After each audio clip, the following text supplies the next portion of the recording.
Hello friends, स्वागत है आपका एक बार फिर से आपके अपने लीगल चैनल सोच पर प्रहार में। मैं हूं एडवोकेट सनी शर्मा। और दोस्तों, आज की इस वीडियो में मैं आपको जानकारी देने वाला हूं आपके मैट्रिमोनियल डिस्प्यूट में, चाहे कोई सा भी केस चल रहा हो, 498 हो, डाइवोर्स हो, 125 हो, डीवी हो, अदर कोई केस हो। इन पूरे मामले में क्या होता है कि जो पत्नी के वकील साहब होते हैं वो आपसे क्रॉस क्वेश्चनिंग के टाइम पे कुछ क्वेश्चंस पूछते हैं और कोशिश करते हैं कि आप अपने जाल में उलझ जाओ। वैसे तो दोनों ही साइड के एडवोकेट्स यही कोशिश करते हैं कि भाई कुछ ना कुछ सामने वाली पार्टी से निकलवा लिया जाए जिसको यूज कर सकें। बट अपने बचाव के लिए अगर आप हस्बैंड हैं तो आपको कुछ चीजों को ध्यान में रखना है। और जैसा मैं बता रहा हूं, इसी तरह से वकील साहब के प्रश्नों का उत्तर अगर आप देते हैं तो आप कहीं पर फंसेंगे नहीं, कहीं पे कोई गलत चीज नहीं जाएगी और आप बहुत हद तक खुद को सेव कर सकेंगे। तो दोस्तों, आखिरी तक वीडियो में बने रहिएगा। आखिरी क्वेश्चन तक, आखिरी चीज तक आपके काम आएगी, इतना मुझे पूरा विश्वास है। और अगर अभी तक भी चैनल को सब्सक्राइब नहीं किया है तो फटाफट सब्सक्राइब करके नोटिफिकेशन बेल पर क्लिक कर दें, ताकि ऐसी जानकारियां निरंतर मैं आपके लिए लाने को प्रेरित होता रहूं। दोस्तों देखिए, होता क्या है, कोई भी केस होता है ना, तो पत्नी के जो वकील साहब होते हैं तो वो जब भी आपसे क्वेश्चन पूछेंगे तो वो बोलेंगे कि हाँ या ना में आंसर दो। फॉर एग्जाम्पल, वो आपसे कहते हैं कि अच्छा आप ये बताओ आपके पास कोई प्रॉपर्टी है, और आप उसकी एक्सप्लेनेशन देने लगे तो कहेंगे मैंने ये पूछा ही नहीं, मैंने तो आपसे पूछा आपके पास कोई प्रॉपर्टी है या नहीं, हाँ बोलो या ना बोलो। तो दोस्तों, कभी भी आपको इस तरह के जवाब नहीं देने, हाँ या ना बोलो, इससे तो अर्थ का अनर्थ हो जाएगा। बहुत बार होता है कि जो आपका आंसर होता है उसको एक्सप्लेनेशन की रिक्वायरमेंट होती है।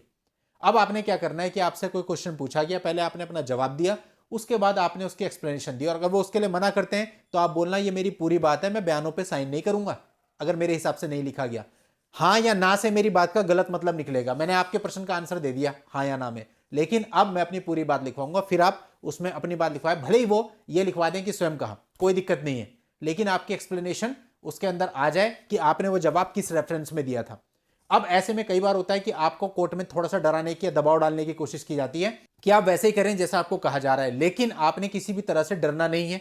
कोई आपका कुछ नहीं कर सकता। सिंपली आपको कहना है कि सर ऐसा है, अगर मेरे हिसाब से मेरी क्रॉस नहीं होगी, मेरा आंसर पूरा नहीं लिखा जाएगा, तो इन बयानों पे साइन मुझे ही करने हैं, मैं साइन नहीं करूंगा।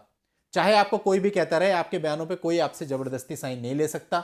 ना वहां पे कोई वकील साहब ऐसा करा सकते हैं, ना कोई स्टाफ ऐसा करा सकता है, और ना ही जज साहब इवन ऐसा कर सकते हैं कि साइन करो। नहीं, नहीं हो सकता, क्योंकि आपके बयान है। अगर आपके बयान आपके अनुसार लिखे ही नहीं गए तो आप उस पर साइन क्यों करेंगे?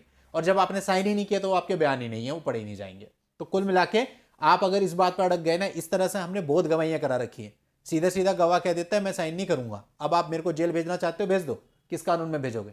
कुछ नहीं कर सकता कोई, क्योंकि आपके बयान हो रहे हैं। और लीगली बात यही है कि जो गवाह है उसको इंडिपेंडेंट बोलने का मौका दिया जाए। हाँ, ऐसा भी नहीं है कि आप वहां कहानियां सुनाने बैठ जाओ कि हाँ या ना में क्वेश्चन होना था और आपने उसकी एक्सप्लेनेशन दे दी 4 लाइन की, तो जाहिर सी बात है जज साहब इस चीज के लिए अलाउ नहीं करेंगे, और ये होना भी नहीं चाहिए, क्योंकि इससे भी आप ही फंसोगे।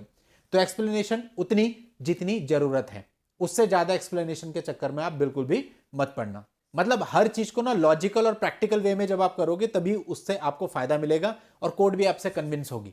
अब देखा यह जाता है कि जहां एक्सप्लेनेशन की बात आती है, आदमी शुरू से लेकर आखिरी तक की सारी कहानी शुरू कर देता है। इवन कई बार बहुत सारे क्लाइंट होते हैं जो हमारे पास मिलने के लिए आते हैं या हमसे बात करते हैं, तो जब हम उनको कहते हैं तो वो स्टोरी लाइन सुनाते हैं। ठीक है, उनकी संतुष्टि के लिए स्टोरी लाइन सुन लो पूरी की पूरी, लेकिन उसका कोई बेनिफिट नहीं है। कोर्ट में जो होना है वो कागजों के बेस पे होना है। जो हमें चाहिए वो टू द पॉइंट है। उसकी पूरी कहानी में से हमें 4 पॉइंट उठाने हैं जिससे हमें अपना काम निकाल देना है, उसको सेव कर देना है। तो कुल मिला के हमारे काम के पॉइंट तो वही 4 हैं, बाकी सब तो सामने वाले की संतुष्टि है। लेकिन बात ये होती है कि एक्स्ट्रा मैटर, एक्स्ट्रा मटेरियल जो होता है ना, वो आपको कहीं ना कहीं फंसा देगा, ये हमेशा ध्यान रखना।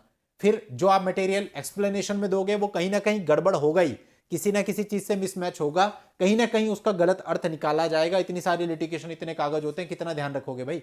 तो इसलिए बहुत लिमिटेड आपको बोलना है। जितना लिमिटेड बोलोगे उतना अच्छा रहेगा, जितनी टू द पॉइंट बात करोगे उतना बढ़िया रहेगा। इतना टाइम आजकल ना तो कोर्ट के पास होता है, ना वकील साहब के पास होता है, ना किसी और के पास होता है, इसलिए टू द पॉइंट ही आपको बात करनी है। अब दोस्तों, एक जो जनरल क्वेश्चन होता है वो ये पूछा जाता है, वकील साहब आपसे एडमिट करवाते हैं कि आपकी पत्नी है, आप कहते हो हाँ। ये आपका बच्चा है, आप बोलते हो हाँ। इनकी जिम्मेदारी आप पर है, आप बोलते हो हाँ।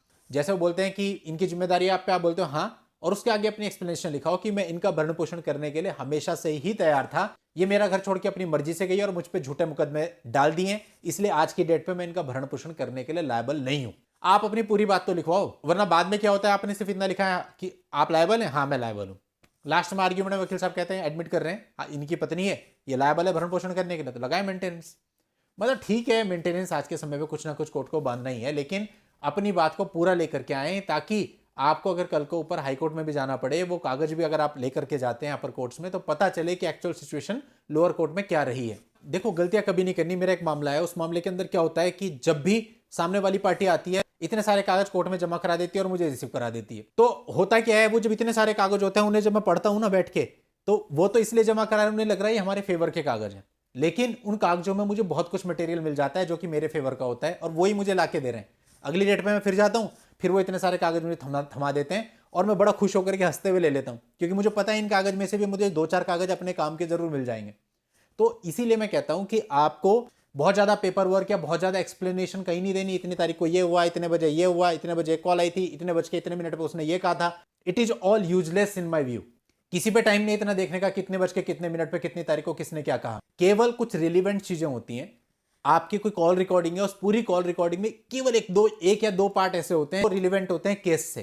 केवल अगर आप उनको ही कोर्ट में लाएंगे तो अच्छा होगा। मैंने देखा लोग क्या कर रहे हैं आजकल, 1-1 घंटे की रिकॉर्डिंग होती है और उसकी स्क्रिप्ट बना के इतनी मोटी मोटी कोर्ट में दाखिल कर देते हैं। आपको लगता है कि कोर्ट के पास इतना टाइम है? कोई फायदा किसी तरह का नहीं है, केवल आप और फ्रस्ट्रेट करते हैं सामने वालों को। आप टू द पॉइंट बात करेंगे, हमेशा फायदे में रहेंगे और नुकसान आपको कभी भी नहीं उठाना पड़ेगा। तो जब भी पत्नी के वकील साहब आपसे कोई भी क्वेश्चन पूछते हैं आपकी जिरह के अंदर, तो आपको हमेशा यह ध्यान रखना है कि आपको हाँ या ना में आंसर ना देकर उसके साथ बहुत छोटा सा, बहुत संक्षिप्त अपना एक्सप्लेनेशन जरूर जोड़ देना है। और यदि आपको मना करते हैं तो आपको साइन करने से मना कर देना है, और कोर्ट में कभी भी एक्स्ट्रा मटेरियल लेकर के बिल्कुल भी नहीं जाना है। अब एक उदाहरण से आप इसे और समझें। एक व्यक्ति 25 पेज की अपनी कहानी लिख के देता है कि साहब ये मेरी कहानी है और एक डाइवोर्स का केस बनना है।